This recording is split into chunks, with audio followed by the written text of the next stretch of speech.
జరిగే 24 ఎలక్షన్స్ లో ఏపీలో ఎవరు గెలుస్తారు అనుకుంటున్నారు? వైఎస్ జగన్మోహన్ రెడ్డి. ఎన్ని సీట్లు వస్తాయి అనుకుంటున్నారు? నేనైతే 120 నుంచి 130 వరకు రావచ్చు అనుకుంటున్నా. మరి టీడీపీ జనసేన పొత్తుంది కదా, దాని ప్రభావం ఏమి ఉండదు అనుకుంటున్నారా? అంతగా ఉండకపోవచ్చు. వాళ్ళకి 40 నుంచి 50 వరకు వస్తాయి. పవన్ కళ్యాణ్ గెలుస్తాడా? పవన్ కళ్యాణ్ కష్టం ఈసారి కూడా. ఎన్ని సీట్లు వస్తాయి వాళ్ళకి? వాళ్ళకి 10 ఇచ్చినా కానీ ఒకటి రావడానికి చాలా కష్టం జనసేనకి. ఓకే, ఇప్పుడు మరి షర్మిల కాంగ్రెస్ లో ఉంది కదా, ఆమె ప్రభావం ఏమైనా ఉంటుందా? షర్మిల ఇంకా ఇక్కడ డిసైడ్ కాలే వాళ్ళు ఏమి. అంటే ఇక్కడ వచ్చినా కానీ అంతగా ఉండకపోవచ్చు, ఎందుకంటే మన కాంగ్రెస్ ఏం లేదు కదా. ఓన్లీ టీడీపీ వైసీపీ అయినా ఎక్కువ ఉన్నది పోటీ.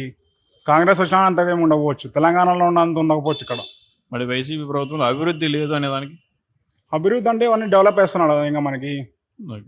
ఇంకా మనకి హైదరాబాద్ డివైడ్ అయినాక మనకి ఏమి ఇన్కమ్ లేదు కదా, ఇన్కమ్ సోర్స్ లేదు కదా. అంటే ఇన్ని రోజులైనా ఇంకా మనకి ఇంకా రాజధాని కూడా సెట్ అంటే కాలేదు. ఇప్పుడు మనకి అన్ని స్కూల్ అని డెవలప్ చేసేకి కొంచెం టైం పట్టింది.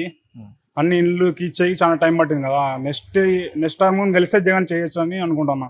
మనకి ఇప్పుడు విశాఖపట్నంలో ఇన్ఫోసిస్, టీసీఎల్, రాన్స్టాన్ అనే కంపెనీస్ చాలా వచ్చాయి కదా.